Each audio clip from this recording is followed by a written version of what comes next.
folks, we have to really reckon with the fact that Donald Trump is Bidening at an accelerating pace. You know, like, I understand that when it's your guy, you don't really want to acknowledge that the Bidening is happening. The Bidening is upon us. But it's the Bidening has come for Donald Trump. It's not even. It's just readily apparent after the autism conference just the other day, and now his address to the UN. Which, if you guys haven't heard anything about this yet, it's maybe one of the most insane things I've ever seen in my life. Okay? And that includes the press conference yesterday where he told 300, a country of 300 million people, don't take Tylenol because it will give you autism. It's silly as hell. Here's our big sweaty boy. His Excellency Donald Trump, President of the United States of America. I request protocol to escort His Excellency and invite him to address the Assembly. His Excellency. Fuck off. You know he had his people come and, try and, address him as Your Excellency. He likes the way it sounds. It makes him feel like a big boy. Look at him lumber out there.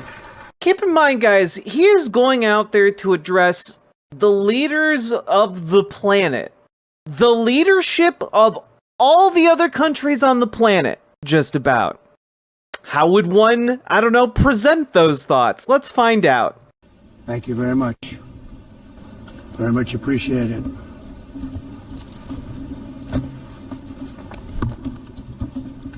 And I don't mind making this speech without a teleprompter, because the teleprompter is not working. Oh boy, are we in for some shit. I feel very happy to be up here with you nevertheless, and that way you speak more from the heart. I can only say that whoever's operating this teleprompter is in big trouble. God, he is so fucking orange. I know the orange man bit is overplayed, but some days his makeup is worse than others, and he went real fucking hard on the orange makeup. He genuinely looks like a goddamn Oompa Loompa.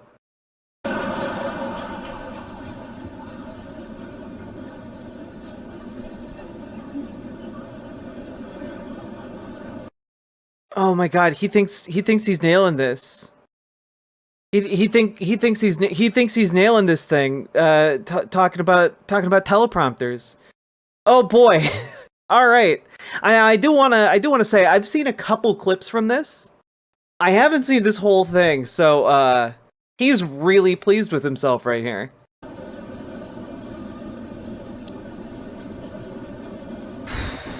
Hello, Madam First Lady.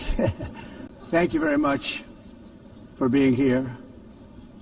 And Madam President, Mr. Secretary General, First Lady of the United States, distinguished delegates, ambassadors, and world leaders.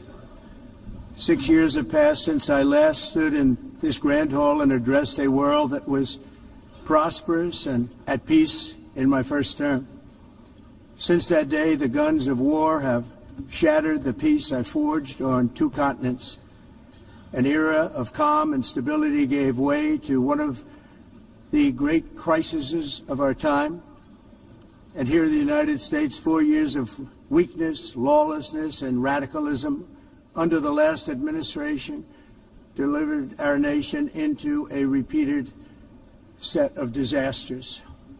Keep in mind, he's not addressing Americans. He's addressing the United Nations. So, he's taking the opportunity to just, shit on America and, while also wagging a finger at the rest of the world, look what you guys did. I gave you a world of peace, and now look how you fucked it up. 1 year ago, Look, he can't enunciate crises, okay? He can't do it. That's why he has to say crises. Stop being so ableist, chat. Country was in deep trouble.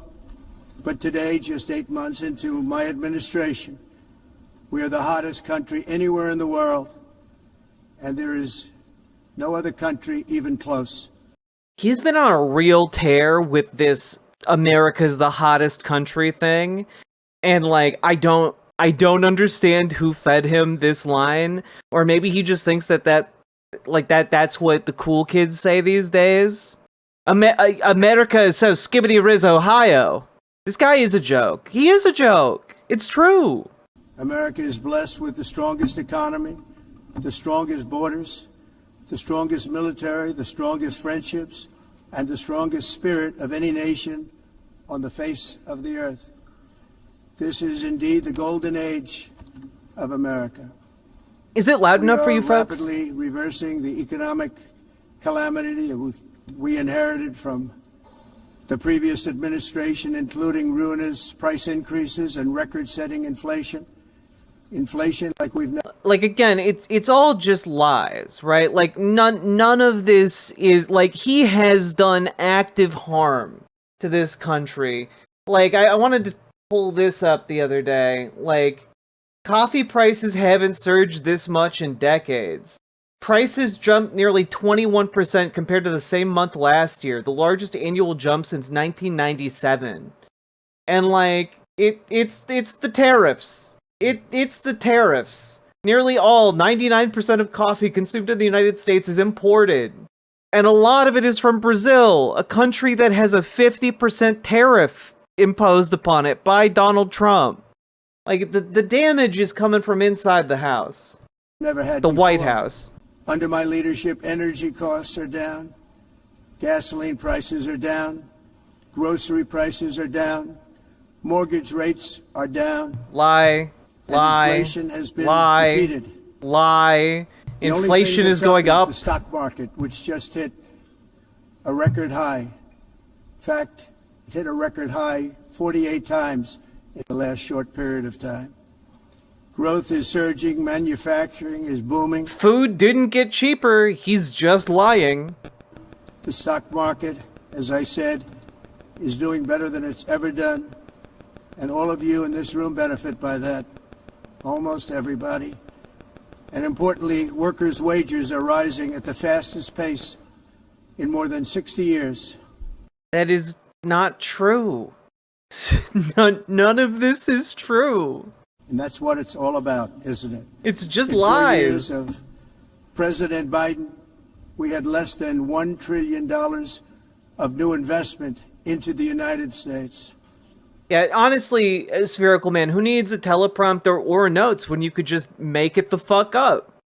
In just 8 months since I took office, we have secured commitments and money already paid for $17 trillion. Think of it, 4 years, less than $1 trillion, 8 months, much more than $17 trillion is being invested in the United States. Oh, God. And it's now pouring in from all parts of the world. He's standing... Guys, I need to really emphasize this. He is standing in front of the United Nations, addressing the countries of the world, and lying to their faces. And trying to claim that they're all paying the tariffs. Americans pay the tariffs, not the exporting nation. It's really stupid. We've implemented the largest tax cuts in American history. And they all know how it works, by the way. Every single person in that room knows what a tariff is and what it does.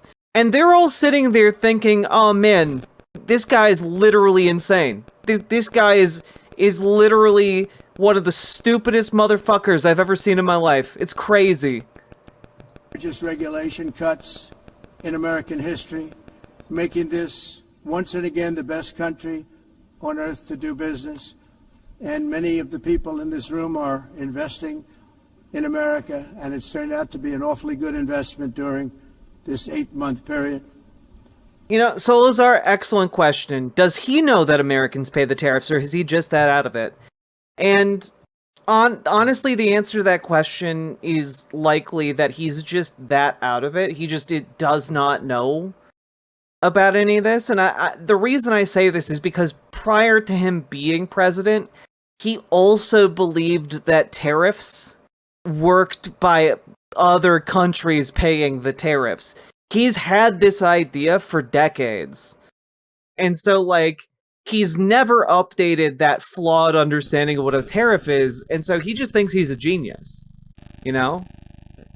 I think there's a third possibility, which is that he just never had it in the first place. Why does he talk about this at the UN? Because he's fucking nutjob. Like, that's it. In my first term, I built the greatest economy in the history of the world. He's treating it as another, political rally for his base. And I'm doing the same thing again. He said that acetaminophen is also known as Tylenol. Pregnant women don't take it. Not even once. Not even once. Unless you have to, in which case you have a little bit. It's actually much bigger and even better. The numbers far surpass my record-setting first term. On our southern border, That's all fake news by the Democrats. You don't know how a tariff works, Dumpy do you, thinks bud? the Boston Tea Party was just the rich settlers' wives getting together one afternoon for tea and crumpets. It's true. Take whatever the dumbest interpretation is of a historical event. If I worked for the UN, I would be thinking, and we let the country that elected this idiot has veto power? I was already pissed the US can hold up everything at the UN anyways. So stupid. Like, the damage that is being done is really and truly incalculable. Successfully repelled a colossal invasion, and for the last 4 months, and that's 4 months in a row, the number of illegal aliens admitted and entering our country has been 0. Also, just throwing this out there, but maybe talking about this to a room full of people, some of whom's citizens are trying to flee for their safety, and you're bragging about this to them. It's very weird. The vibes are bad in this room. Hard to believe, because if you look back just a year ago, it was millions and millions of people pouring in from all over the world, from prisons. And now 0 people come here. No people come here, folks. From mental We've made America such a disgusting cesspit that no one wants to come here, folks. Institutions, drug dealers, all over the world they came. They just poured into our country with the ridiculous open border policy of the Biden administration.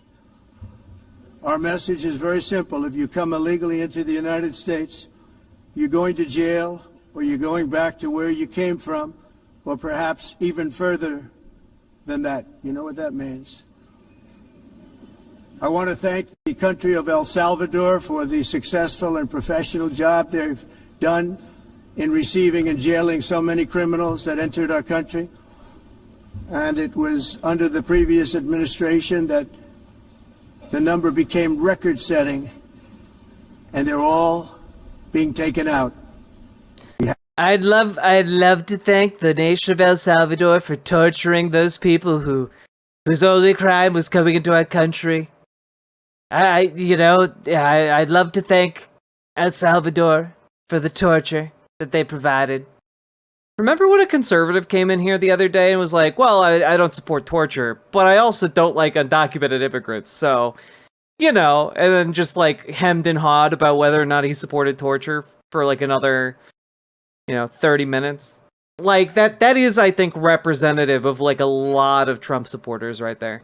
Have no choice. And other countries have no choice because other countries are in the exact same situation with immigration. It's destroying your country, and you have to do something about it.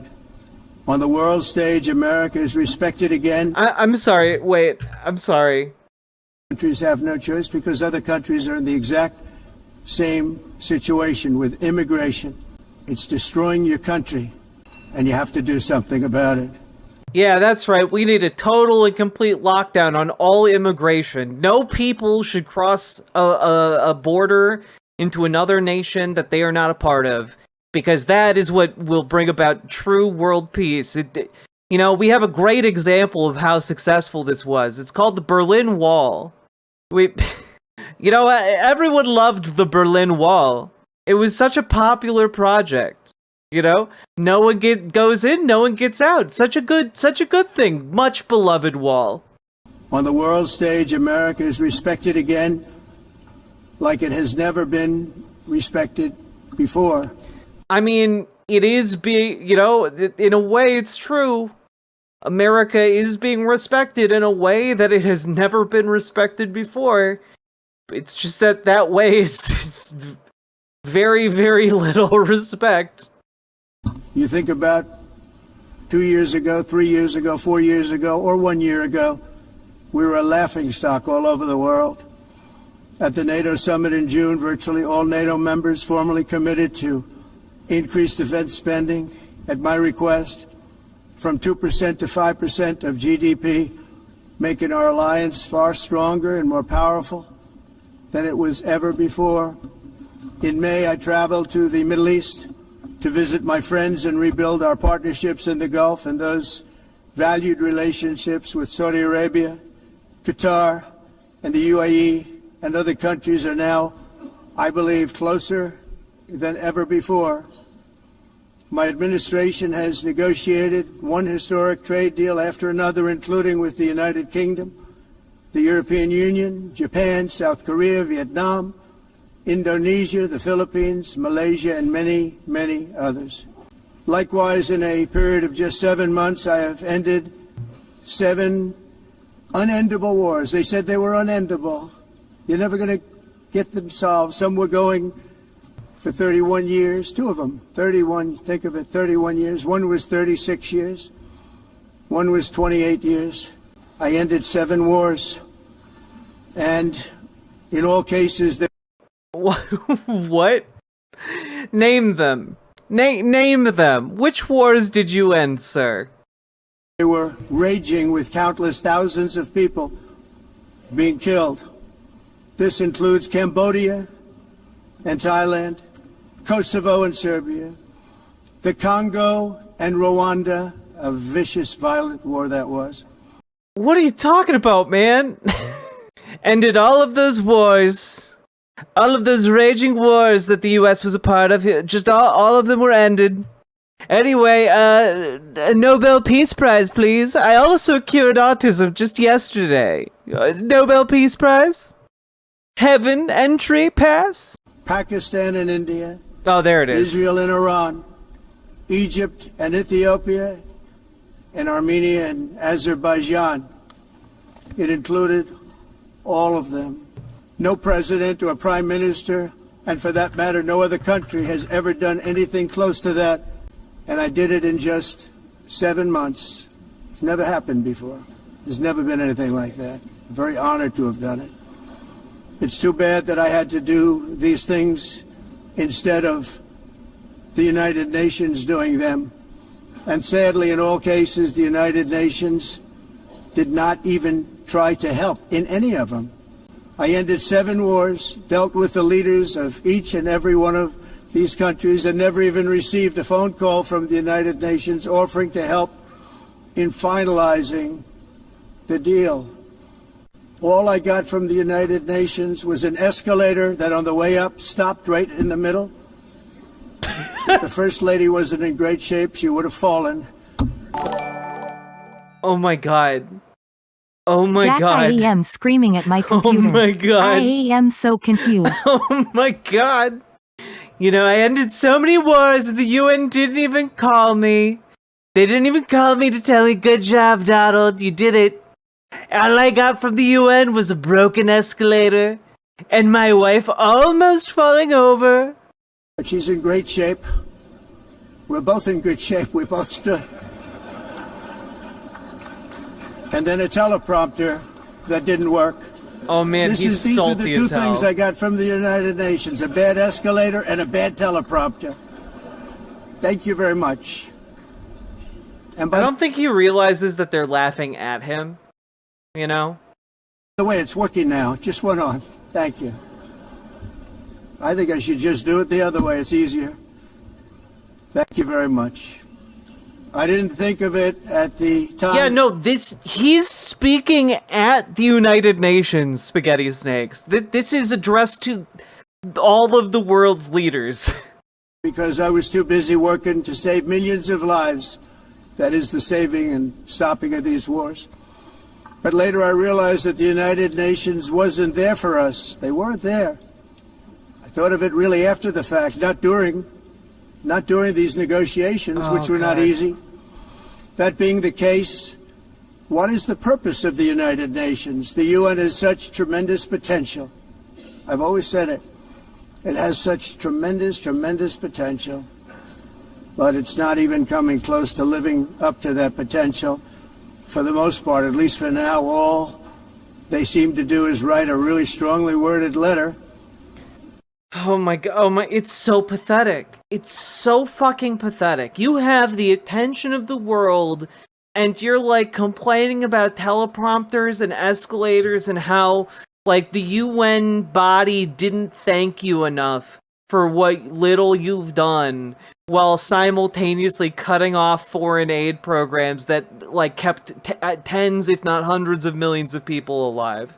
Like, the incompetence, the narcissism, the delusion is truly off the charts. Like, if the press conference yesterday wouldn't have gotten a normal president impeached, this certainly should, you know? And why not just take a dump on stage while you're at it? And then never follow that letter up. It's empty words, and empty words don't solve war. The only thing that solves war and wars is action. Now, after ending all of these wars and also earlier negotiating the Abraham Accords, which is a very big thing for which our country received no credit, never receives credit. Oh my god. Everyone says that I should get the Nobel Peace Prize for each one of these achievements. God. Everybody is saying it. Everybody is saying it. I should get the Nobel Peace Prize. Everyone is saying it. Everyone. But for me, the real prize will be the sons and daughters who live to grow up with their mothers and fathers, because millions of people are no longer being killed. Which is why I listed one of my number one grievances, not getting a thank you from the UN. In endless and unglorious wars. What I care about is not winning prizes, it's saving lives. We saved millions and millions. I don't care about winning prizes. That's why I brought up a Nobel Peace Prize. How I should have won it 3 times over. But I don't care about that. Of lives with the 7 wars. And we have others that we're working on. And you know, if I was St. Peter, I'd let me into heaven. Many years ago, a very successful real estate developer in New York, known as Donald J. Trump, I bid on the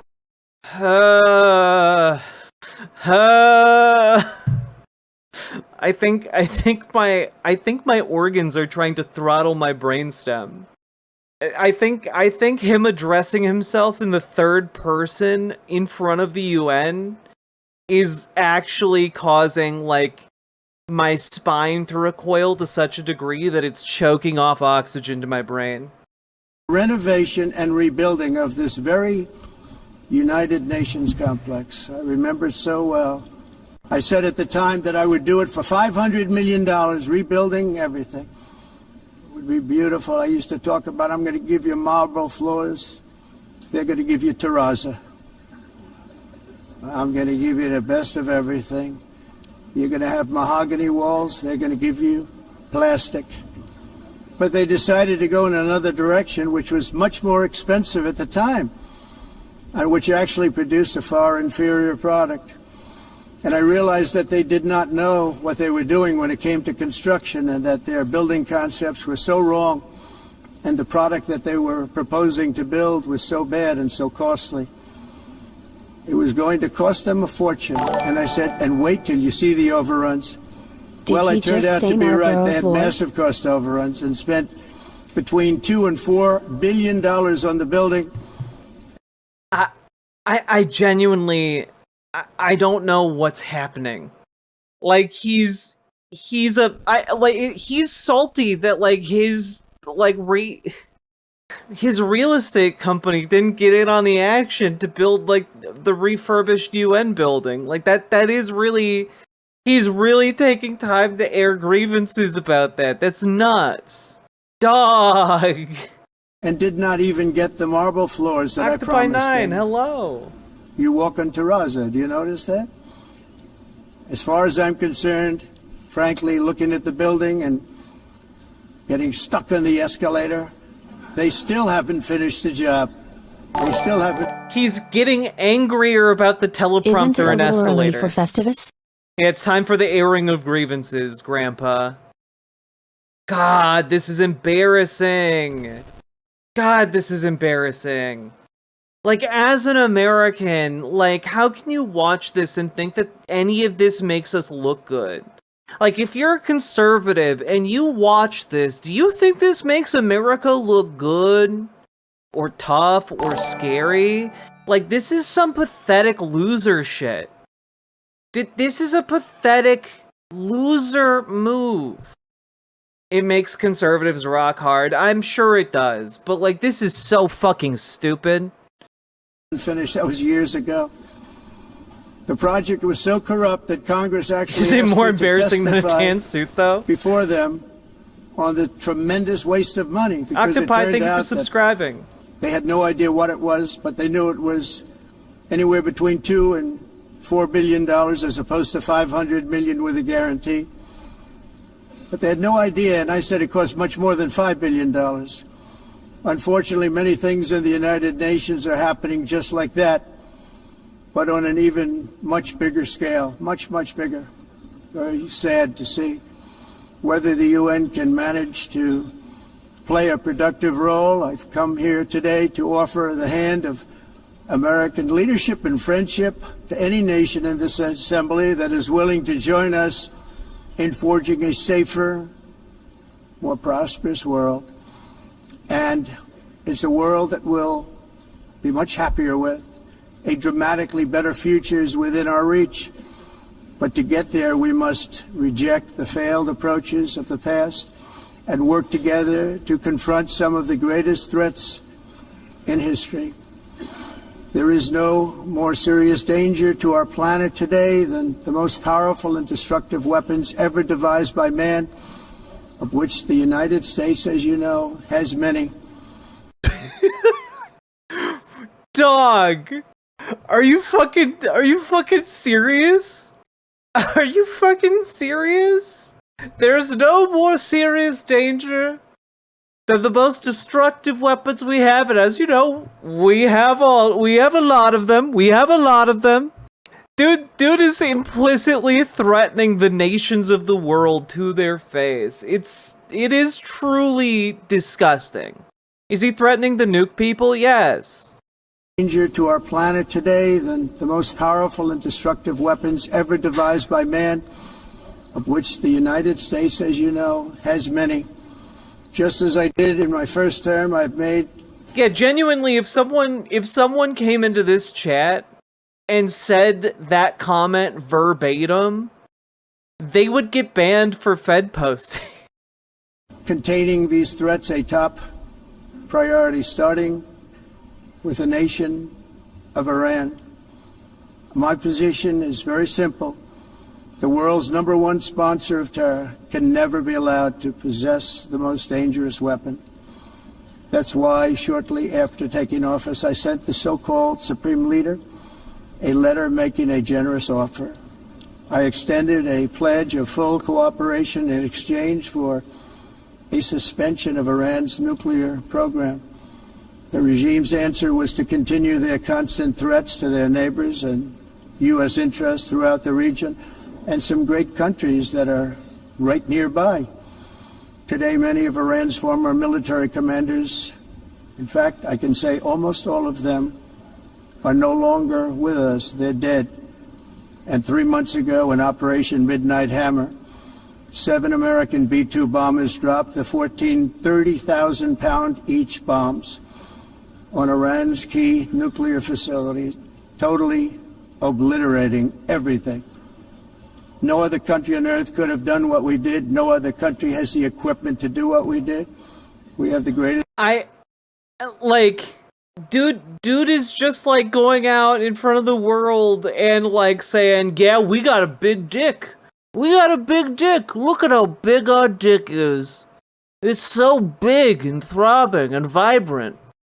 No other country could have a dick this big. And it's pathetic, man. It's pathetic loser shit. It's pathetic loser shit when people do it about their own dicks. And it's pathetic loser shit when that dick is actually, like, military aircraft. Midnight Hammer sounds like something Mike Johnson isn't allowed to watch. It's true. It would alert his son that he's watching pornography. And then he'd have a pretty awkward conversation about it. Also, sorry you're blue. Thank you for the $5 super chat. Folks like you making this stream possible. Thank you so goddamn much. Weapons on Earth. We hate to use them. But we did something that for 22 years people wanted to do. With Iran's nuclear enrichment capacity demolished, I immediately brokered an end to the 12-day war, as it's called, between Israel and Iran, with both sides agreeing to fight no longer. As everyone knows, I have also been deeply engaged in seeking... What is the TLDR for this so far? The TLDR for this is that he came out, announced that the teleprompter was broken, and then proceeded to go immediately off script, and is now just doing insane rambling at the entire leadership of the world. A ceasefire in Gaza, have to get that done, have to get it done. Unfortunately, Hamas has repeatedly rejected reasonable offers to make peace. We can't forget October 7th, can we? And that's really rude of them. That's really rude of them, because I really wanted another Nobel Peace Prize for that.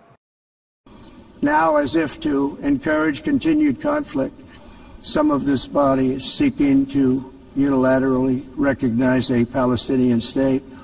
The rewards... Well, some of this body is not unilaterally recognizing a Palestinian state. Like, if there are multiple people working together, that's not unilateral, is it?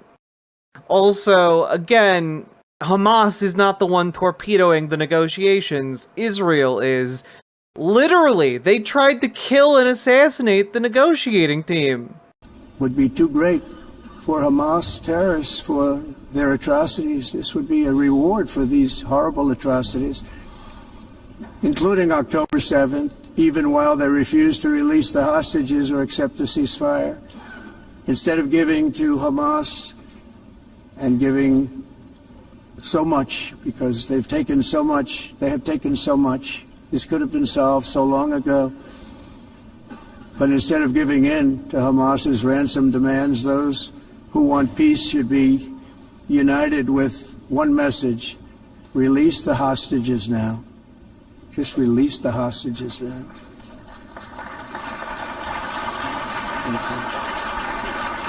Wow, he's so profound. He's so deep. Thank you. As we have got to come together, and we will come together, got to get it done. We have to stop the war in Gaza immediately. We have to stop it. We have to get it done. We have to negotiate. Immediately have to negotiate peace. We got to get the hostages back. We want all 20 back. We don't want 2 and 4. As you know, I got, along with Steve Witkoff and others that helped us, Marco Rubio, we got most of them back. We were involved in all of them. But I always said the last 20 are going to be the hardest, and that's exactly what happened. We have to get them back. Yeah, he always said that, chat. You know, whomst among us can't recall Donald Trump saying the last 20 are going to be the hardest to get? He's been saying it for the last 15 years. Now, we don't want to get back 2, and then another 2, and then 1, and then 3. Have this process. No, we want them all back, and we want the actually 38 dead bodies back, too. Those parents came to me, and they want them back, and they want them back very quickly and very badly. As though they were alive, they want them. They want them every bit as much as if their son or daughter were alive. I've also been working relentlessly, stopping the killing in Ukraine. I thought that would be, of the 7 wars that I stopped, I thought that would be the easiest because of my relationship with President Putin, which had always been a good one. I thought that was going to be the easiest one. But, you know, in war... God, he's so dumb. He's so dumb. Well, the leader of the country liked me, so why can't they just have peace? You never know what's going to happen. There are always lots of surprises, both good and bad. War is like a box of chocolates. You never know what you're gonna get. Everyone thought Russia would win this war in 3 days, but it didn't work out that way. It was supposed to be just a quick little skirmish. It's not making Russia look good. It's making them look bad. No matter what happens from here on out, this was something that should have taken a matter of days, certainly less than a week. And they've been fighting for 3.5 years and killing anywhere from 5,000 to 7,000 young soldiers, mostly soldiers, on both sides, every single week, from 5,000 to 7,000 dead young people, and some in cities, much smaller numbers, where rockets are shot, where drones are dropped. This war would never have started if I were president. This was a war that should have never happened. It shows you what leadership is, what bad leadership can do to a country. Look what happened to the United States, and look where we are right now in just a short period of time. The only question now is how many more lives will be needlessly lost on both sides. China and India are the primary funders of the ongoing war by continuing to purchase Russian oil. Good night, Gamer G. But inexcusably, even NATO countries have not cut off much Russian energy and Russian energy products, which, as you know, I found out about 2 weeks ago, and I wasn't happy. Think of it. They're funding the war against themselves. Who the hell ever heard of that one?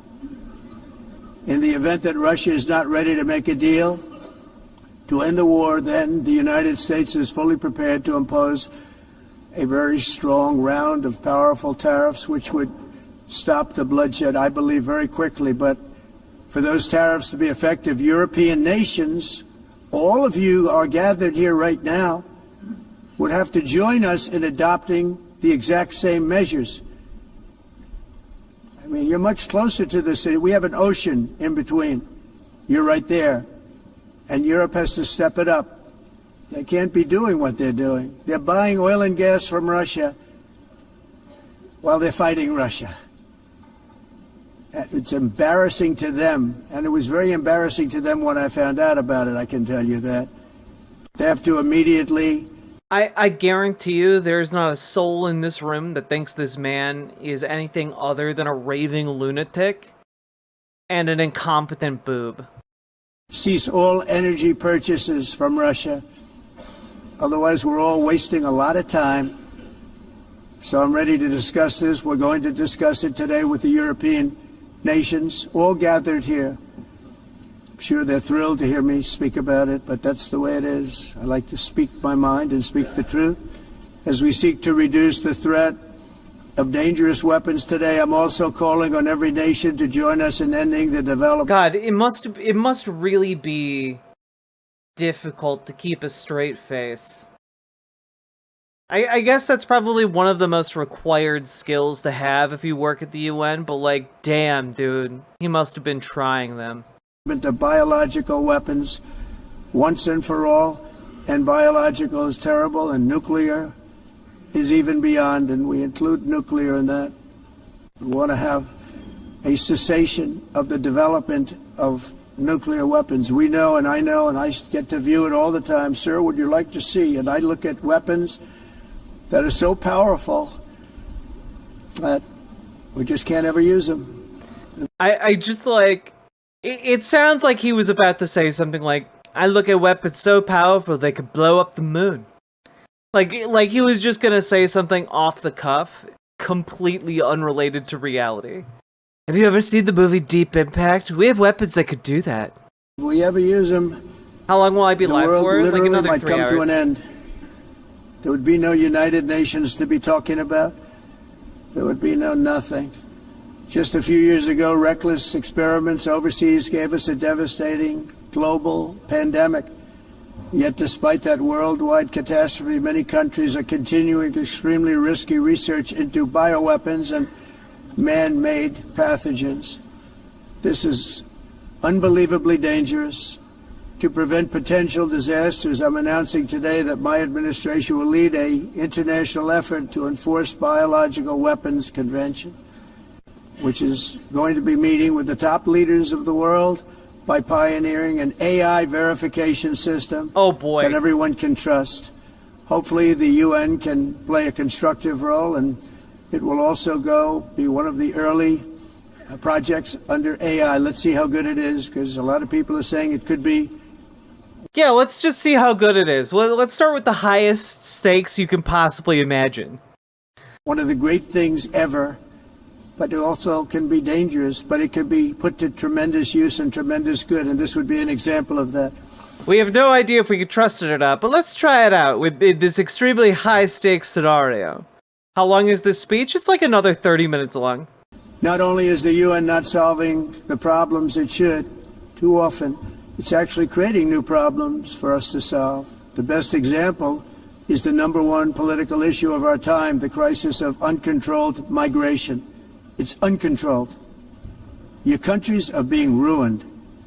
The United Nations is funding an assault on Western countries and their borders. Just, you know, again, he's talking to the United Nations, and he's saying that the United Nations is funding the destruction of Western civilization.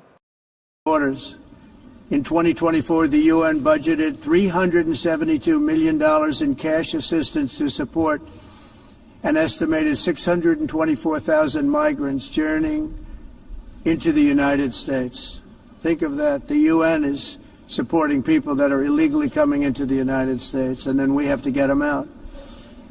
The UN also provided food, shelter, transportation, and debit cards to illegal aliens. Can you believe that? On the way... No, I can't. I'm gonna need some citations. ...to infiltrate our southern border. Millions of people came through that southern border. Just a year ago, millions and millions of people were pouring in. 25 million altogether over the 4 years. Just want to remind you guys, in case you guys have zoned out by now, he's already talked about this. He's actually repeating the subject matter. Years of the incompetent Biden administration. And now we have it stopped, totally stopped. In fact, they're not even coming anymore because they know they can't get through. But what took place is totally unacceptable. The UN is supposed to stop invasions, not create them and not finance them.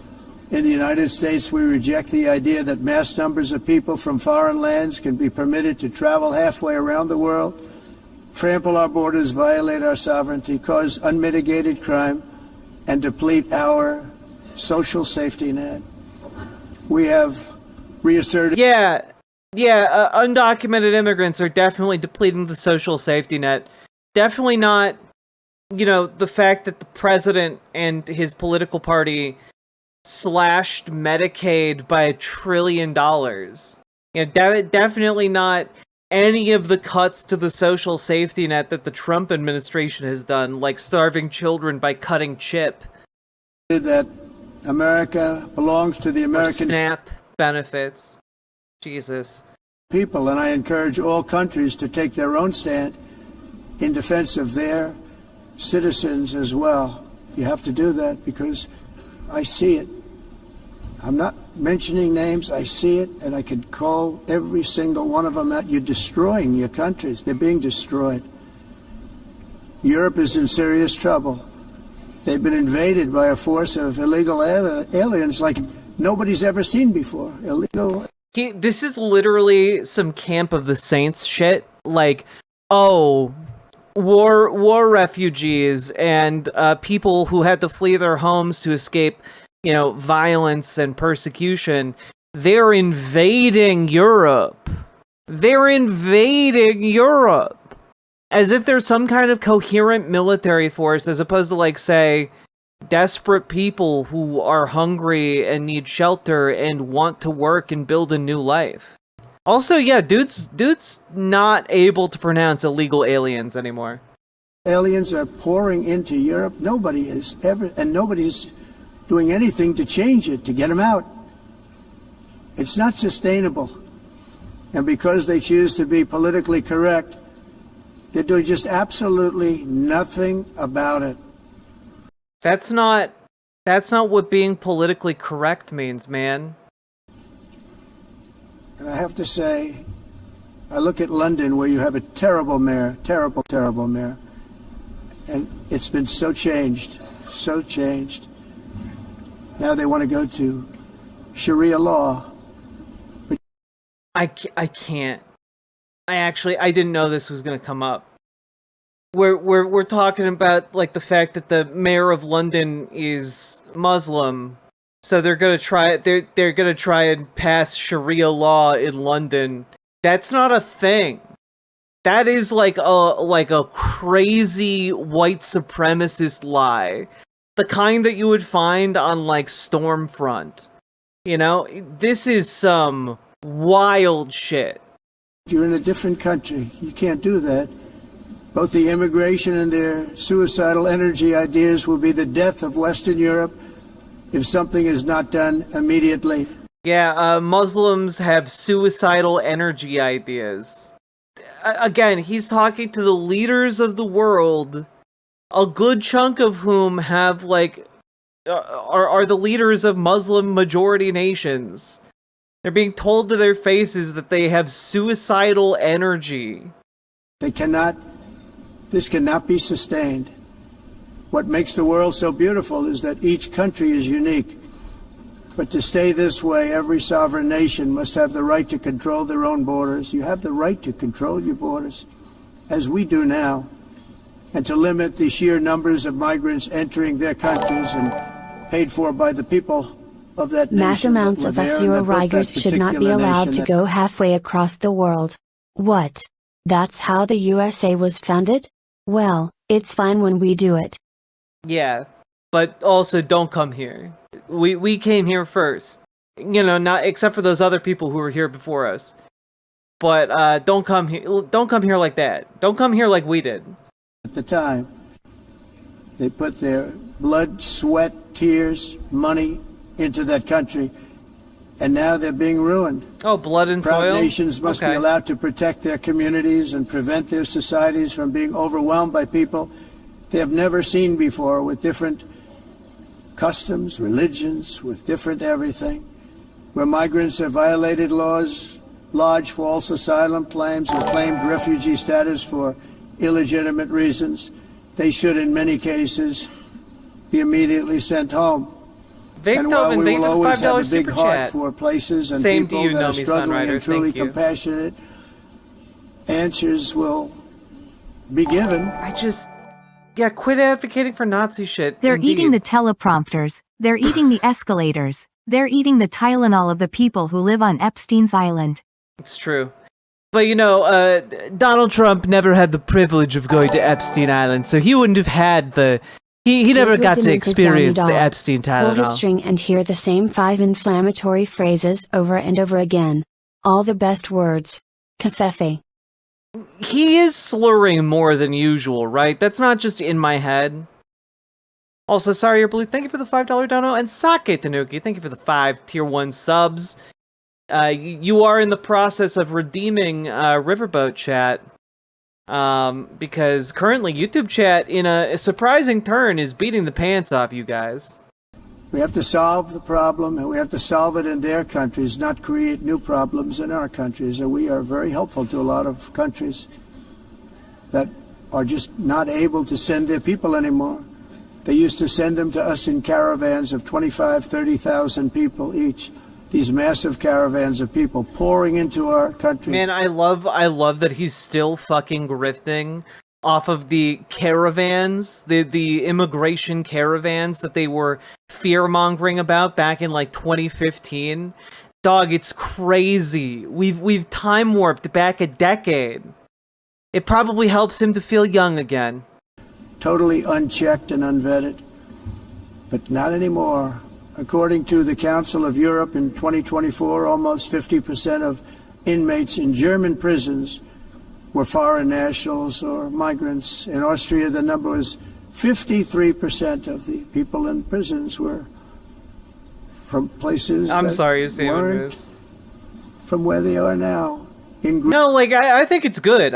Please, by all means, folks, watch him for signs of stroke symptoms, because, I don't know, I feel like I see it. I feel like I'm pretty convinced that that's what's happening behind the scenes. Greece, the number was 54%, and in Switzerland, beautiful Switzerland, 72% of the people in prisons are from outside of Switzerland. When you If only he pulled a reverse Fetterman, what, like he had a reverse stroke and became liberal. I can't. Prisons are filled with so-called asylum seekers who repaid kindness, and that's what they did. They repaid kindness with crime. It's time to end the failed experiment of open borders. You have to end it now. Yeah, immigrants only know how to respond to anything with crime. You give them $5 with no expectation of payment in return. They do some jaywalking in your honor. It's crazy. It's crazy how that works. See, I can tell you, I'm really good at this stuff. Your countries are going to hell. How is he slurring this much without any racial slurs? Well, I think it's because he's actually perfected a way of implying the racial slurs as he speaks. You know, it's truly like a next level racism. Also, let's back this up real quick. And Sake Tanuki, thank you for the 5 tier 1 subs. Listen to what he says here. It's time to end the failed experiment of open borders. You have to end it now. See, I can tell you, I'm really good at this stuff. Your countries are going to hell. I'm really good at this stuff.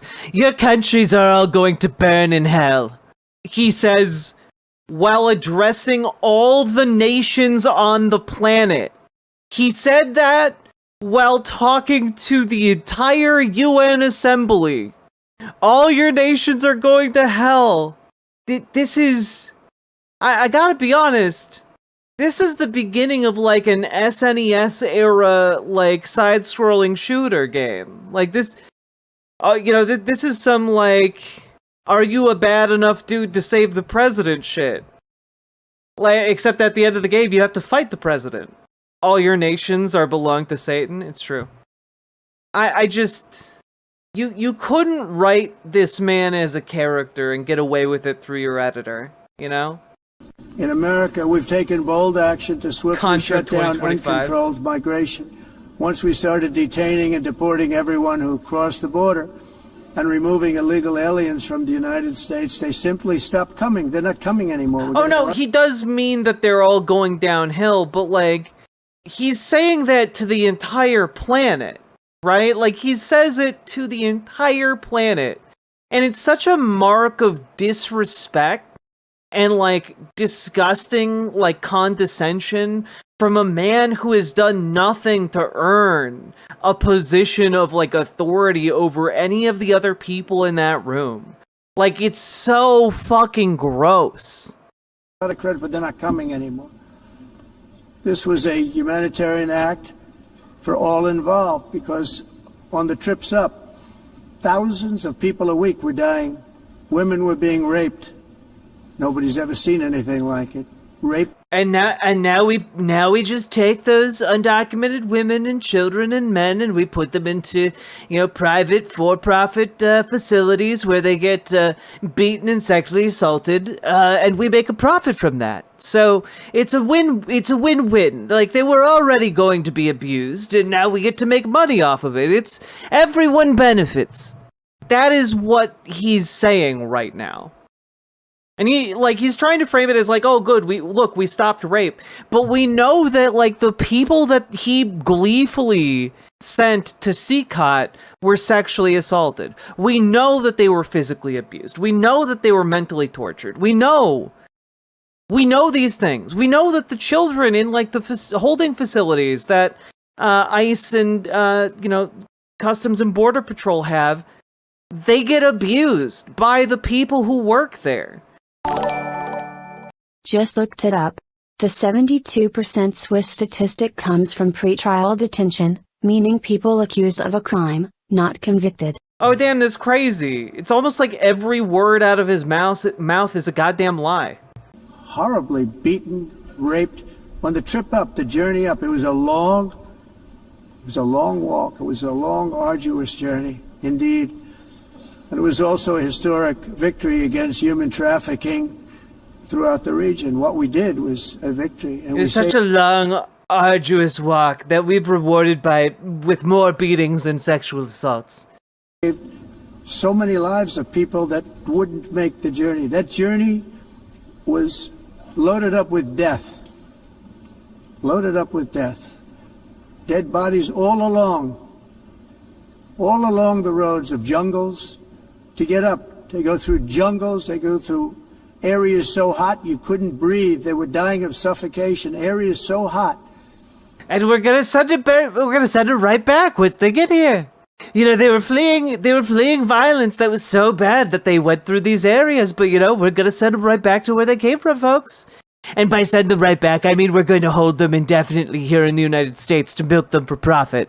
That's what we're gonna do. I'm helping out my rich buddies. It's me, Donald Trump. I just love exploiting the poor and marginalized. That you couldn't breathe. Dead bodies all over. By them not coming. Neon Knight Riders promised a much cooler 2020. Oh man, I'm excited clicking on this because you know good video game shit, Sake Tanuki. Thank you for the 5 tier 1 subs. What is this? Oh yeah.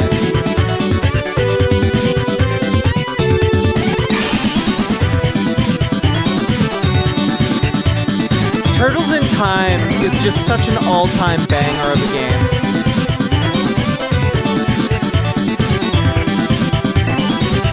You got time travel and dinosaurs. You got time travel and pirate ships. You got time travel in spaceships. You got time travel in Statue of Liberty. You got time travel in trains. You got time travel in surfboards. Surf hoverboards. All of them traveling through time. This is the music that plays in Donald Trump's head whenever he's doing, you know, the weave. We're saving tremendous numbers of lives. My people have done a fantastic job in doing what they did, and the American public agrees with it. What in the fuck is he even talking about with this trail of bodies everywhere nonsense? He's trying to talk about how arduous the journey to America is for all of these undocumented immigrants, and he's then trying to frame them, I think, arresting these people and deporting them as a good thing somehow. No music, he hears the whoosh of windmills in there. Death, is that you coming for me? Or is it just more windmills trying to give me cancer?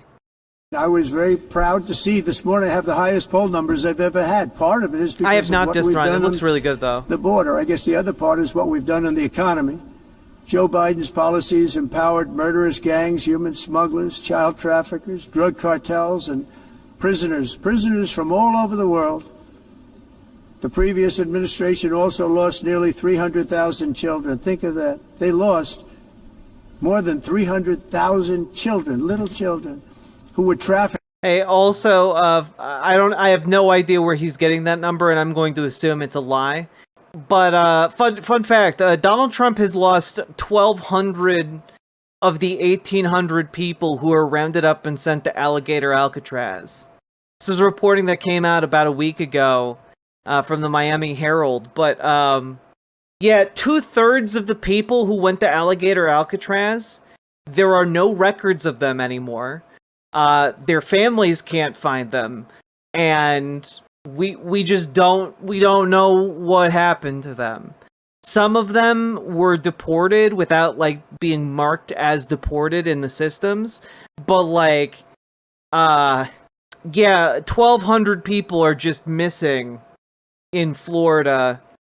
And yeah, God, yeah, he's just so popular now. Look at him go. During the first administration, he was at -14, and now he's at -17. He's setting higher scores. Look, chat. -17 is more than -14 because 17 is more than 14. He's more popular than he's ever been.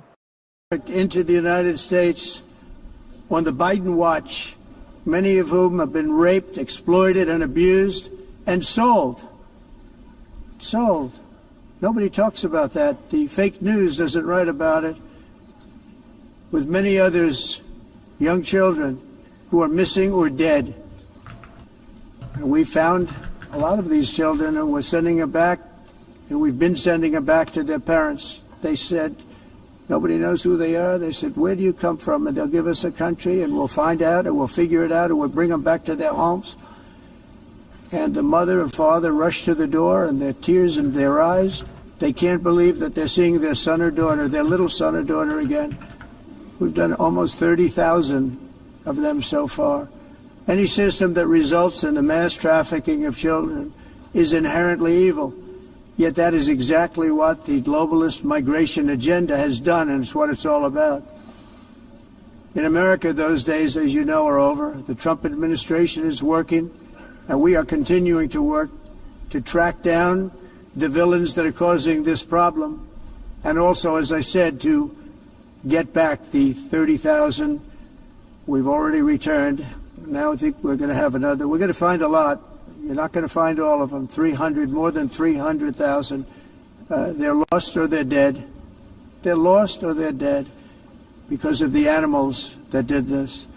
To protect our citizens, I've also designated multiple savage drug cartels as far as and you see this, and you see it happening right before your eyes.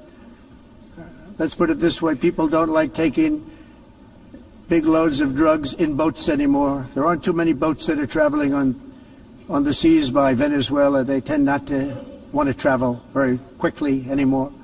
Do you have any idea how insane that is to say? Yeah, look guys, we're just blowing up any boats that are in the water in the Caribbean. Look, if you have a boat that's big enough to have any amount of drugs on it, we could bomb it. We could bomb it, folks. This is unironically bragging about extrajudicial murder, about war crimes, about crimes against humanity.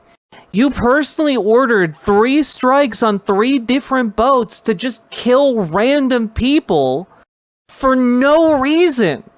You had like an entire Southcom strike group down there.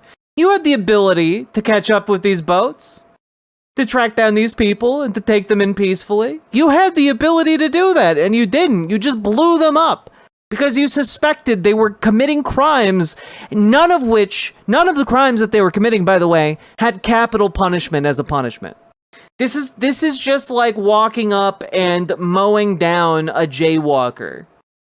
That this is the equivalent of like walking into a convenience store and just shooting like someone who's shoplifting. It's insane. And the fact that he is saying it in front of the goddamn UN, every country on earth, this is a disgrace. This is a disgrace to America, and we will be working our entire lives to restore the good faith and goodwill that this man is burning for literally no reason other than to flatter his own ego. And we virtually stopped drugs coming into our country by sea. We call them the water drugs. They kill hundreds of thousands of people. You haven't stopped drugs from coming into the country. More cocaine comes into this country than like ever before. So much cocaine is coming into the country that the price has been cut in half, man. People. I've also designated multiple savage drug cartels as far as foreign terrorist organizations, along with 2... as forests? I have designated them as forests. They are under the National Park Service. Drug cartels as far as foreign terrorist organizations, along with 2 bloodthirsty transnational gangs, probably the worst gangs anywhere in the world, MS-13 and Tren de Aragua. Tren de Aragua is from Venezuela, by the way. Such organizations torture, maim, mutilate, and murder with impunity. Kind of like how you're doing that to undocumented immigrants in the United States. You have masked armed thugs like walking around killing people on the street and abducting them or kidnapping their children and threatening their 5-year-olds. That was a story that came out today. ICE kept the 5-year-old At least captive. he kept his promise and lowered the price of something. True, sorry, you're blue. Thank you for the $5 super chat. But ICE agents abducted a 5-year-old child and held her hostage until her dad gave himself up. Like, it's disgusting. Like, this man is like, oh, well, we wouldn't torture anybody, but, like, you just have to look at how, like, the South Korean workers were treated for the 8 days they were in custody, and you know what? They all went home and talked about how they were being tortured, and now South Korea is cutting off billions of dollars of investment into this country. And that's like a best-case short-term scenario stay in immigration prison. They're the enemies of all humanity. For this reason, we've recently begun using the supreme power of the United States military to destroy Venezuelan terrorists and trafficking networks led by Nicolas Maduro. Venezuela. Some Venezuelers, we gotta take them out. They're wailing too hard down there.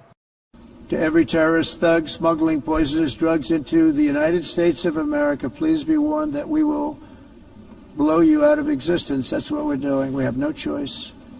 Can't let it happen. They're destroying. I believe we lost 300,000 people last year to drugs. 300,000. Fentanyl and other drugs. Each boat that we sink carries drugs that would kill more than 25,000 Americans. We will not let that happen. Energy is another area where the United States is now thriving like never before. We're getting rid of the falsely named renewables. By the way, they're a joke. They don't work. They're too expensive. What are you talking about, man? Oh boy. Can we just take a look at the amount of money it takes to build a photovoltaic solar panel just over time? It went from, in 1975, being $128 on average, all the way down to now it's, 26 cents per kilowatt hour. Oh wow, you mean it's actually one of the most cost-effective ways of generating energy on the planet? That's crazy. They're not strong enough to fire up the plants that you need to make your country great. The wind. Well, yeah, you don't need to fire up a goddamn coal plant if you have a solar plant. Yeah, obviously. Doesn't blow. Those big windmills are so pathetic and so bad. So how are they so pathetic? They're like a billion stories tall. Here, can we get like a wind turbine size comparison? Just in case y'all aren't able to like figure this out. Just real quick. Here's a handy little visual so that you can understand how wind turbines, how big and cool and like awe-inspiringly majestic wind turbines are. This is roughly to scale. I want you all to just look at that image and take it in. This one right here in the middle is almost 3 times taller than the Statue of Liberty. And they spin at a huge speed, a high speed. Like, to talk shit about these things when they're also very cost effective is insane to me. Also, let's be real, this man doesn't care about cost effective. Expensive to operate, and they have to be rebuilt all the time, and they start to rust and rot. Yeah, unlike coal plants would never rust and rot. No, sir. You know, fossil fuel engines, famous for never getting dirty and needing to be serviced. Most expensive energy ever conceived, and it's actually energy. You're supposed to make money with energy, not lose money. You lose money, the governments have to subsidize. You can't put them out without massive subsidies. And most of them... There are few industries on Earth that America subsidizes quite so much as the oil and gas industries. Built in China, and I give China a lot of credit. They build them, but they very few wind farms. So why is it that they build them and they send them all over the world, but they barely use? Because they made themselves the global hub of green manufacturing, something we should have done a decade ago. And now we're behind, and we're never going to be able to claim that spot. But like, yeah, you want to sell things to people, man. That's what running a business is. them. You know what they use? Coal. They use gas. They use almost anything, but they don't like wind.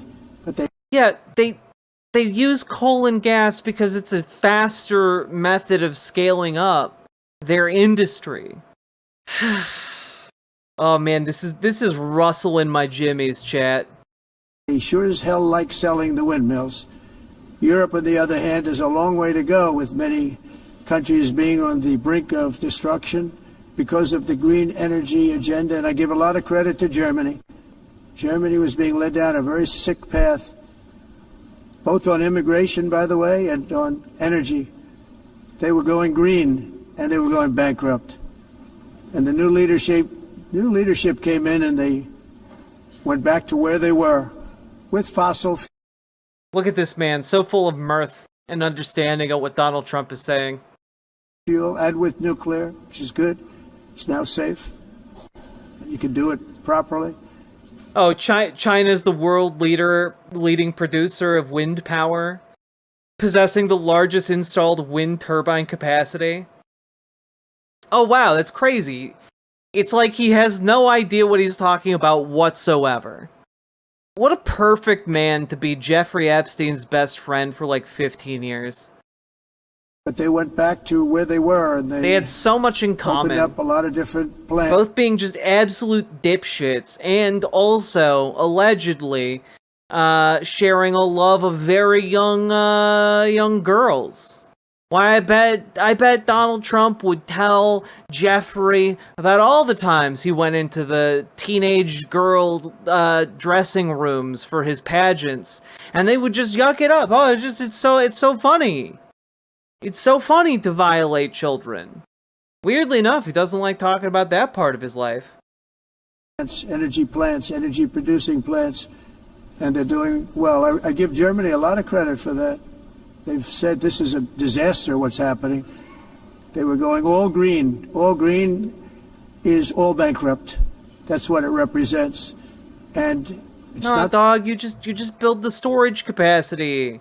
You just build up storage capacity so that the green energy generation has a place to be stored, and then you disperse that when it's not being generated for whatever reason. Politically correct. I'll be very badly criticized for saying it, but I'm here to tell the truth. I don't care. It doesn't matter to me. I'm in New York City. I'm feeling a lot safer. Crime, we're getting crime down. And by the way, speaking of crime, Washington, D.C. Washington, D.C. Dude literally stumbled over saying Washington, D.C. Like, come on. The Bidening is crazy. Was the crime capital of America. Now it's after 12 days, it's a totally safe city. Everyone's going out to dinner. They're going out to restaurants. Your wife can walk down the middle of the street with or without you. Nothing's going to happen. Except maybe she gets hit by a car because she's walking in the middle of the street. Also, just out of curiosity. Oh, here, from 6 minutes ago. Yeah, about a month ago, restaurant workers were too terrified to go to work. And, like, the number of reservations in Washington, D.C. dropped by, like, 75%. So, like, oh yeah, it's you can go to restaurants, it's totally fine. Who wants to go to fucking restaurants now? My people have done a fantastic job, and yes, I called in the National Guard, and the National Guard took care of business, and they weren't political. Why would any of these countries care about this? It's so embarrassing. Well, it is embarrassing. Because none of them do. Outside of just becoming increasingly worried about the stability of America and, like, the reliability of America, like, if I'm a foreign dignitary and I'm watching this, like, I'm thinking to myself, America cannot be trusted to do anything that it says it's gonna do. America can't even be trusted to, like, hold its word. We have thoroughly soiled ourselves on the global stage. Correct, but they took care of business. We got 1,700 career criminals out, brought them back to where they came from, the countries where they came from, or put them in jails.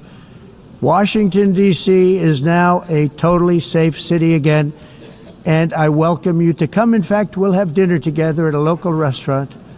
and we'll be able to walk. We don't have to go by an armor-plated vehicle. We'll walk right over there from the White House. They've given up their powerful edge, a lot of the countries that we're talking about in oil. You might have to put up with some women telling me I'm the Hitler of our time or something, folks, but it's fine. Reducing the number of reservations has always been dream. The founding fathers gave too much to the indigenous population. Oh God, Sake, that was good. That was good. Thank you for the 5 tier 1 subs. It is true. If you brought up a decline in reservations to him, he would probably just say, "Good. It's about time they lost some of that land." And gas, such as essentially closing the great North Sea oil. Oh, the North Sea! I know it so well. Aberdeen was the oil capital of Europe, and there's tremendous oil that hasn't been found in the North Sea.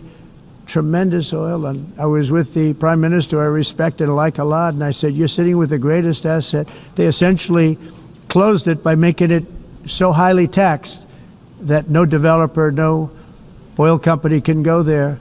They have tremendous oil left, and more importantly, they have tremendous oil that hasn't even been found yet. And what a They had, look, I have a nose for these things, folks. I was sailing in the North Sea, and I have a nose for it. I smelled the oil. I swear to God, I smelled the oil. It was 12 miles down there, but I smelled it, folks. A tremendous asset for the United Kingdom. And I hope the Prime Minister is listening, because I told it to him 3 days in a row. That's all he heard. North Sea oil, North Sea, because I want to see them do well. I want to stop seeing them ruining that beautiful Scottish and English countryside with windmills and mass.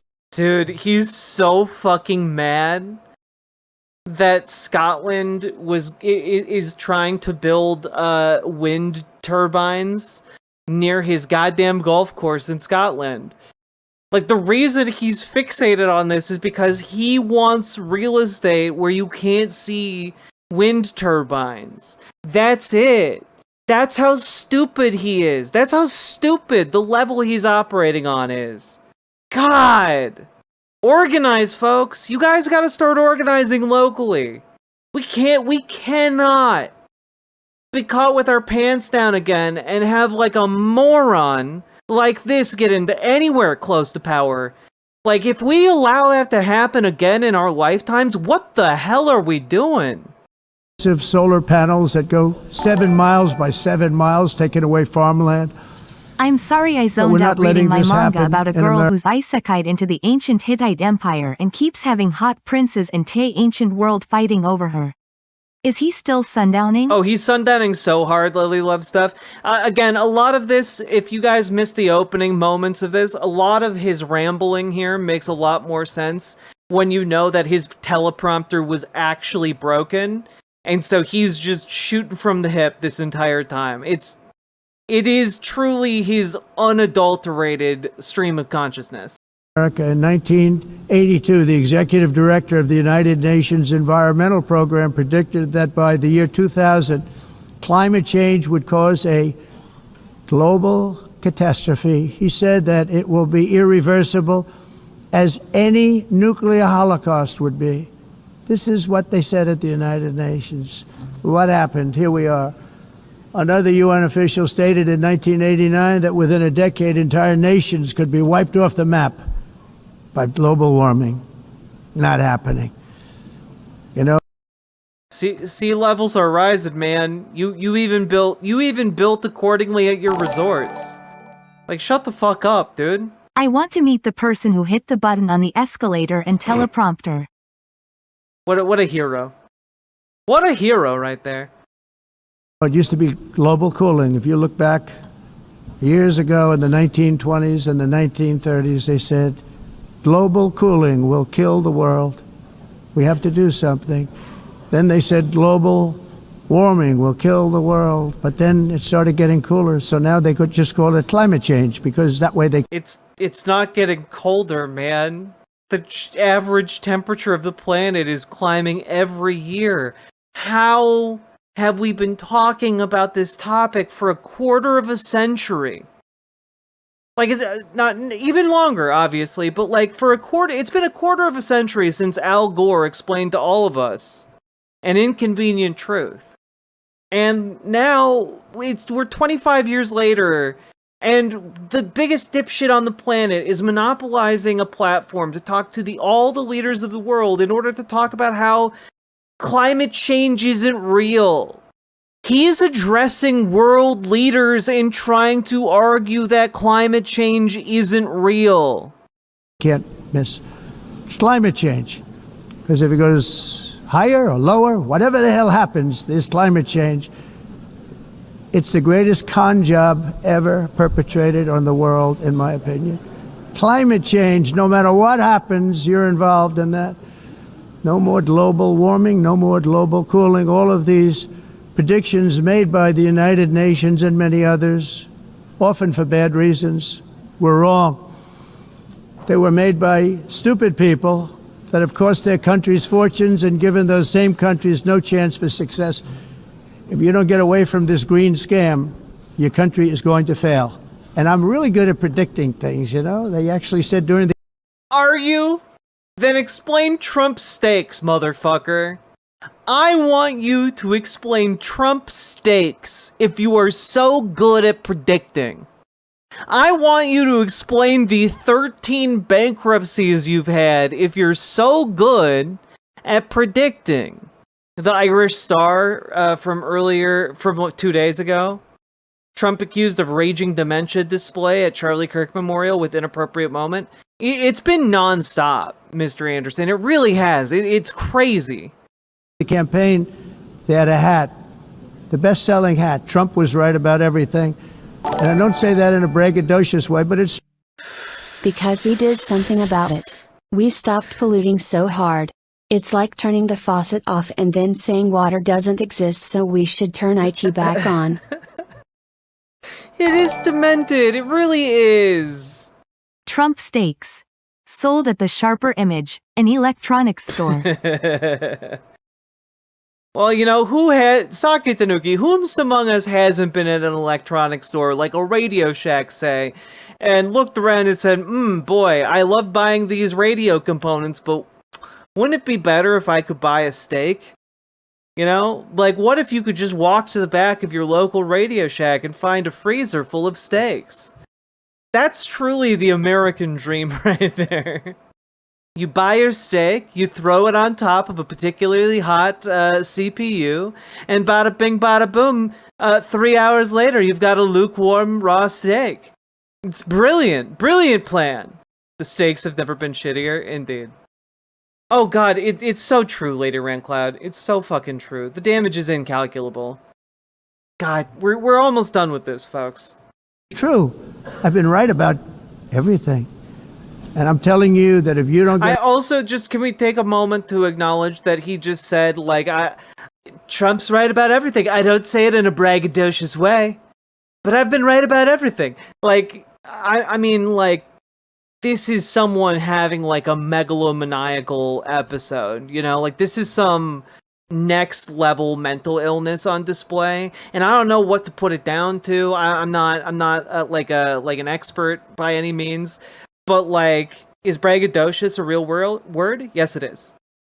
But, like, to brag about how you're right about everything and, like, they made a hat about it when you're maybe one of the world's wrongest men is I don't know, it's pretty braggadocious. Away from the green energy scam, your country is going to fail. And if you don't stop people that you've never seen before, that you have nothing in common with, your country is going to fail. I'm the President of the United States, but I worry about Europe. I love Europe. I love the people of Europe. And I hate to see it being devastated by energy and immigration. Yeah. You know, it's so terrible that the Europeans have access to cheap, affordable energy that doesn't need to be mined out of the ground and burned.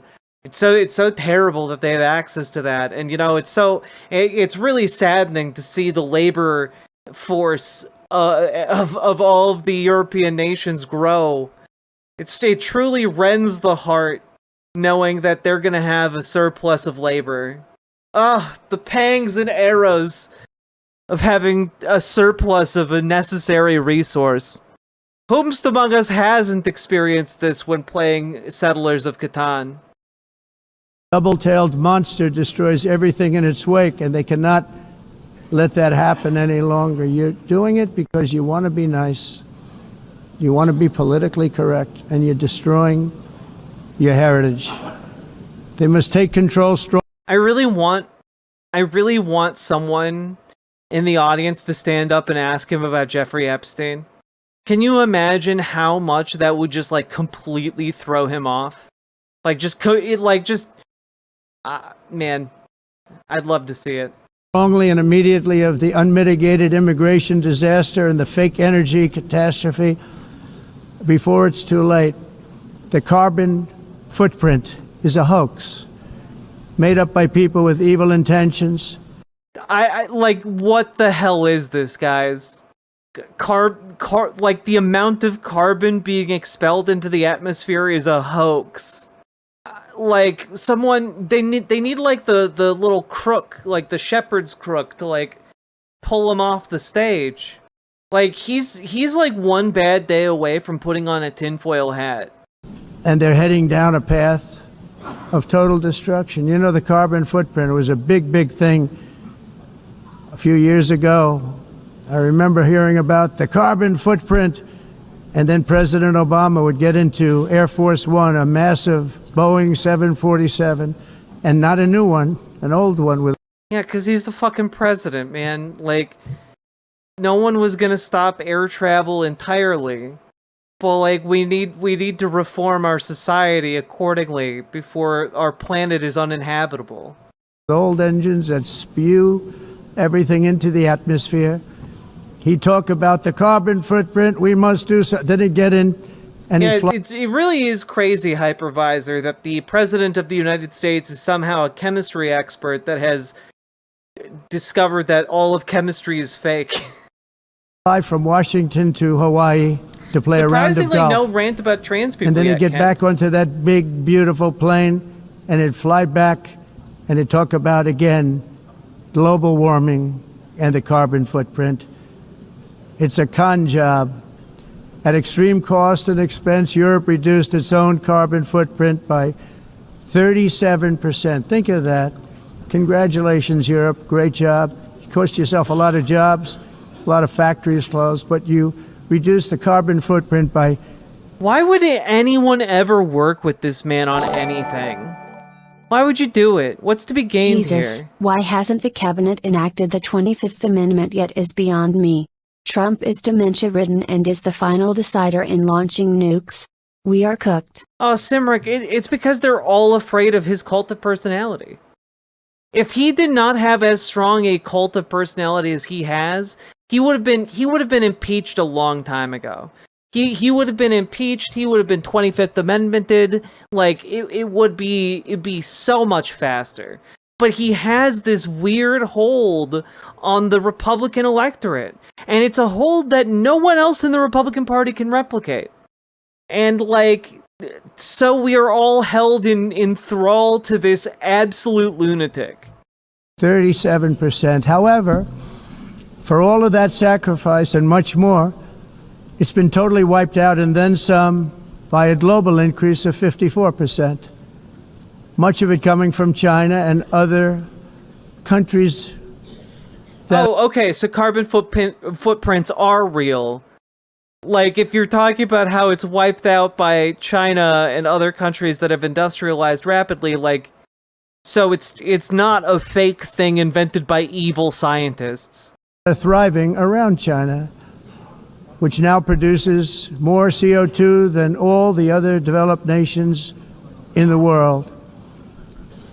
So all of these countries are working so hard on the carbon footprint, which is nonsense, by the way. It's nonsense. It's all nonsense, but at the same time it got wiped out because some people have bigger carbon footprints than others. But it's all nonsense. Don't worry about it. No, it's interesting. In the United States, we have still radicalized environmentalists and they want the factories to stop. Everything should stop. No more cows. We don't want cows anymore. I guess they want to kill all the cows. They want to do things that are just unbelievable. And you have it too. What are you talking But about? you know, we have a border, strong, and we have a shape. And oh my God. We have a border, strong, and we have a shape. Guys, he's Bidening so hard that he feels the need to talk about that America has a geometric shape to it. that shape doesn't just go straight up. That shape is amorphous when it comes to the atmosphere. And if we had... What the fuck are you talking about? the most clean air, and I think we do. We have very clean air. We have the cleanest air we've had. You see these hands? You think I don't have a massive carbon footprint? Trust me. Do these look like strong hands? Strong, carbon-filled hands? America has the cleanest air. That's why we're bringing back smog. We can't have cleaner air than everyone else. They'll get jealous. In many, many years. But the problem is that other countries, like China, which has air that's a little bit rough. Yeah, but we have clean air because we had clean air regulations to prevent companies from poisoning our oxygen, man. It blows. And no matter what you're doing down here, Jesus. the air up here tends to get very dirty because it comes in from other countries where their air isn't so clean.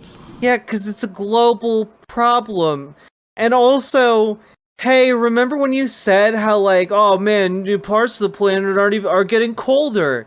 Might that be, and I'm just spitting out there, if you can recognize that smog created in one country might blow into another country, can you not also recognize that cold air in one area might blow into another area due to changing air patterns due to climate change? That's why they call it climate change now.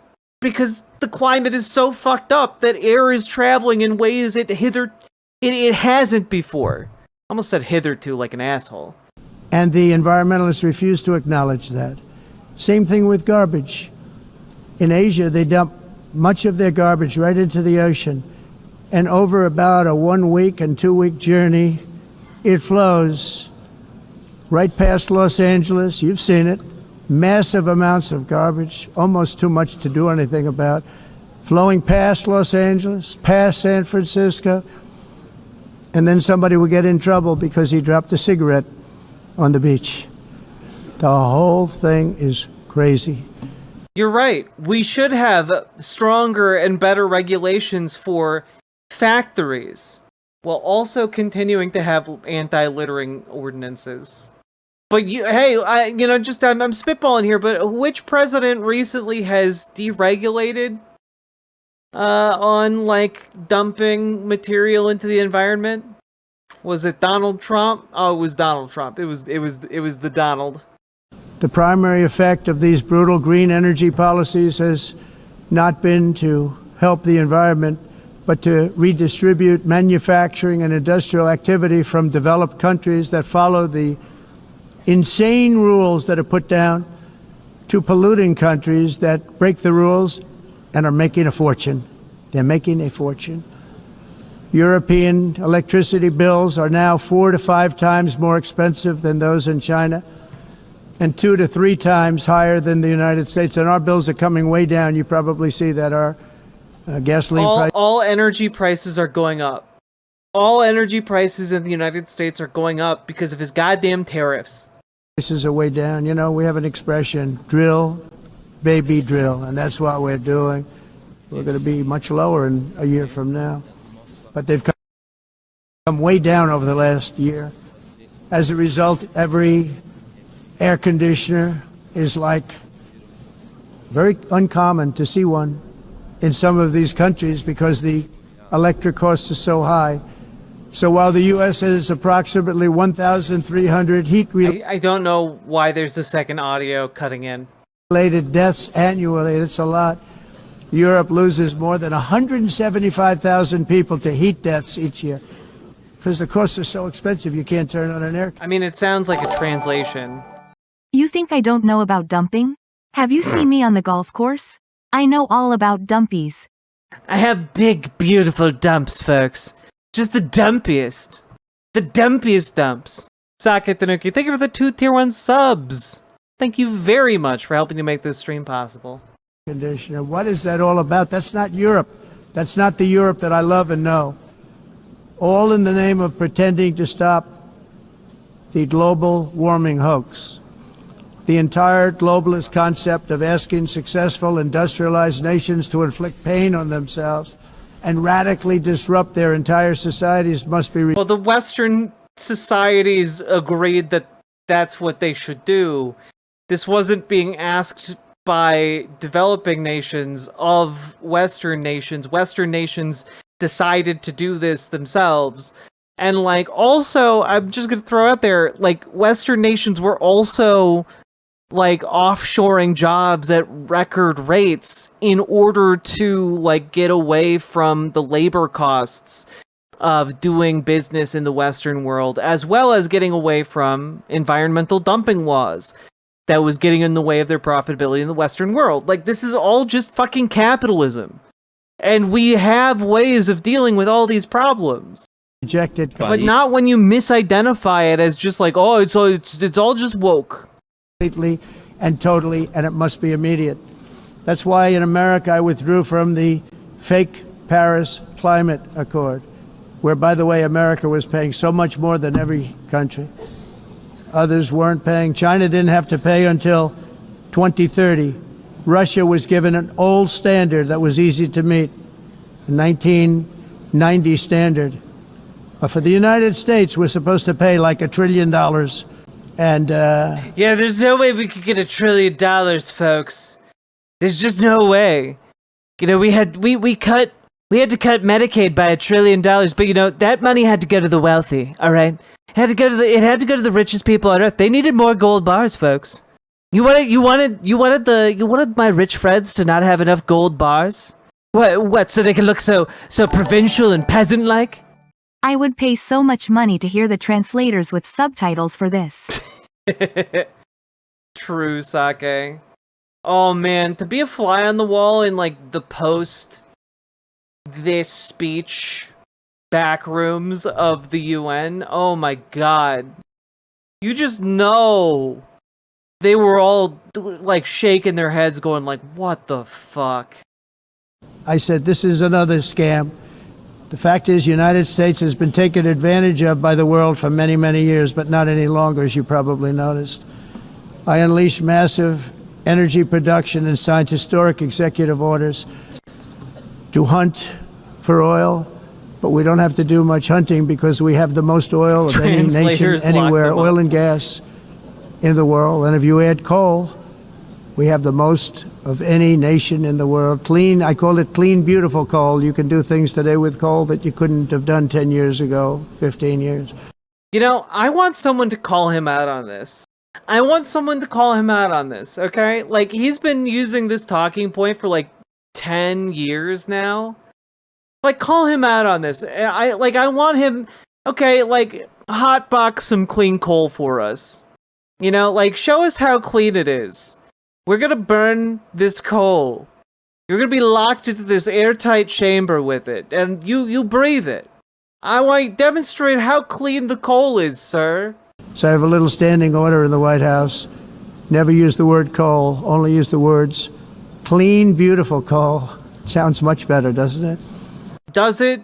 Does calling it clean, beautiful coal make it sound better? Because it doesn't. But we stand ready to provide any country with abundant, affordable energy supplies if you need them, when most of you do. We're proudly exporting energy all over the world. We're now the largest exporter. In the United States, we want trade and robust commerce with all nations, everybody. Also, I'm just throwing this out there. If your goal is to, say, lower oil prices, why are you exporting oil? Like, if your goal is to bring down those oil prices at the pump, why are you exporting it to other countries? You could just have it domestically and lower the prices. Kind of seems like the goal isn't cheaper energy, actually. We want to help nations. We're going to help nations. but it must also be fair and reciprocal. Sorry. The challenge with trade is much the same with climate. The countries that followed the rules, all their factories have been plundered. It's really sad to watch. They've been broken. They've been broken by countries that broke the rules. That's why the United States is now applying tariffs to other countries, and much as these tariffs were for many years applied to us, uncontrollably applied to us. The fucking gall to say that when you're when you're imposing like a 50% tariff on all goods imported from Brazil. Again, the tariffs are being imposed on our side, not on their side. Like, the tariffs are paid by Americans, not the foreign nationals.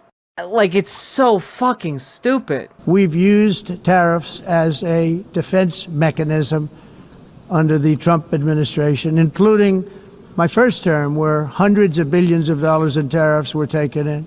And by the way, we had the lowest inflation, and now we have very low inflation. The only thing different is that we have hundreds of billions of dollars flowing into our country.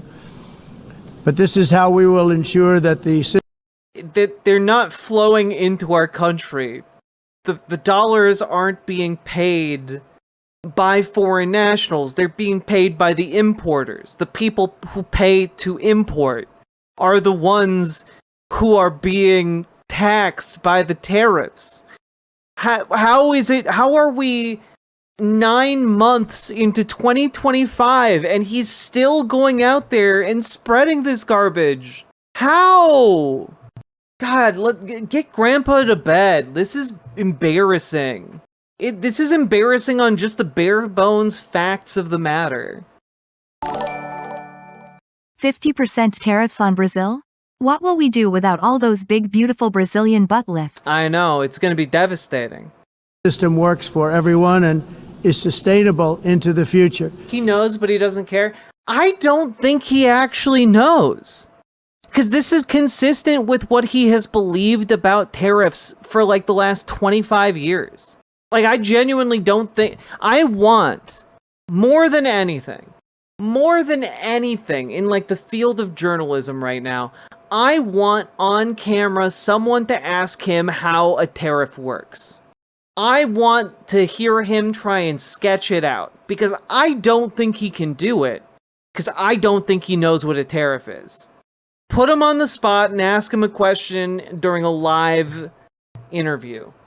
We're also using tariffs to defend our sovereignty and security throughout the world, including against nations that have taken advantage of former U.S. administrations for decades, including the most corrupt, incompetent administration in history, the sleepy Joe Biden administration. Dog, you cannot call Joe Biden sleepy when you're coming to this speech with this level of energy and this level of advanced dementia. Like, you can't do that. Bro, look in the mirror. Look at what you've become. Look at what I've become, my dearest friend. Everyone I love goes away in the end. Brazil now faces my empire of Eep.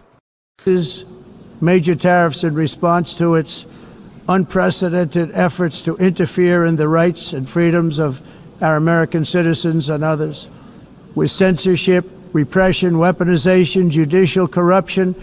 Dog, the level of projection from this motherfucker is crazy. And targeting of political critics in the United States. I have a little problem saying this because I must tell you, I was walking in and the leader of Brazil was walking out. We saw him and I saw him, he saw me, and we embraced. And then I'm saying, can you believe I'm going to be saying this in just 2 minutes? But we actually agreed that we would meet next week. We didn't have much time to talk, like about 20 seconds. They were in retrospect, I'm glad I waited because this thing didn't work out too well. But we did talk, we had a good talk, and we agreed to meet next week, if that's of interest. but he seemed like a very nice man, actually. He liked me, I liked him. But if you, and I only do business with... Oh my god, it's so fucking stupid. With people I like, I don't... All you have to do to get on his good side is, like, flatter him and give him, like, give him, like, the bro tap, and, like, he will be dog walked for you. Oh, yeah, no, he has no idea who Lula is whatsoever. When I don't like him, I don't like him. But we had, at least for about 39 seconds, we had excellent chemistry. It's a good sign. But also in the past, Brazil, can you believe this, unfairly tariffed our nation, but now because of our tariffs, we are hitting them back, and we're hitting them back very hard. As president, I will always defend... Again, you know, if we're going to talk specifically about Brazilian tariffs on, you know, on U.S. citizens, you know, price of coffee has jumped 21% over the past year, largely in response to the tariffs. And oh wait, it's because anything imported from Brazil is a 50% goddamn tariff. It's so dumb. Their national sovereignty and the rights of American citizens. So I'm very sorry to say this, that Brazil is doing poorly and will continue to do poorly. They can only do well when they're working with us. Without us, they will fail, just as others have failed. But I like them so much, but also you need us, otherwise your country's going to go down the shit pipes, okay? It's true. Next year, the United States will celebrate the 250th anniversary of our glorious independence, a testament to enduring power and American freedom and spirit. We will also be proudly hosting the 2026 FIFA World Cup, and shortly thereafter the 2028 Olympics, which is going to be very exciting. I hope you all come. I hope that countless people from all over the globe will take part of these will be great celebrations of liberty and human achievement, and that together we all can rejoice in the miracles of history that began in July 4th, 1776, when we founded the light to all nations. And it's something really that an amazing thing came out of that date. It's called the United States of America. In honor of this momentous anniversary, I hope that all countries who find inspiration in our example will join us in renewing our commitment, values, and those values really that we hold so dear together. He holds no values dear other than the values of his own goddamn ego. Let us defend free speech and free expression. Let us protect religious liberty, including for the most persecuted religion on the planet today. It's called Christianity. Ah, yes, the most popular religion on the planet is very persecuted. The largest religion on the face of the earth. So oppressed. God. And let us safeguard our sovereignty and cherish qualities that have made each of our nations so special, incredible, and extraordinary. In closing, I just want to repeat that immigration and the high cost of so-called green renewable energy is destroying a large part of the free world and a large part of our planet. Countries that cherish freedom are fading fast because of their policies on these two subjects. I mean, I would say our nation is fading fast because of Donald Trump's policy proposals and, like, priorities. You need strong borders and traditional energy sources if you are going to be great again. Whether you have come from north or south, east or west, near or far, every leader in this beautiful hall today represents a rich culture, a noble history, and a proud heritage that makes each nation majestic and unique, unlike anything else in human history or any other place. The UN normally allows 1/4 of this time per world leader, and they had other stuff to do yesterday. Yeah, no, this was a 12-hour-long live stream of UN leaders talking, and like you can go through and you can see how long some of these leaders talked, and it was a fraction of the time that Donald Trump did. Like, oh look, it took like 20 minutes, 30 minutes. Donald Trump talked for over an hour. On the face of the earth.